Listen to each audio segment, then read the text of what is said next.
I already cut out the rest of the images.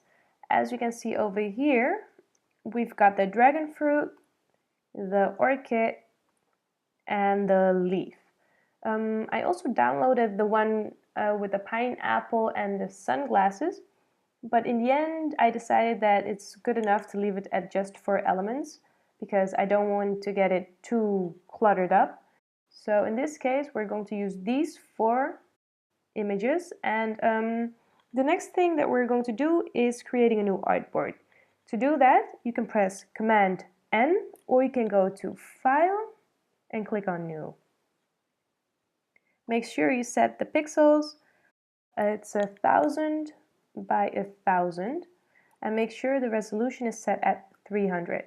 1000 pixels is more or less 26.5 centimeters. Click on OK, and this is going to be the first artboard.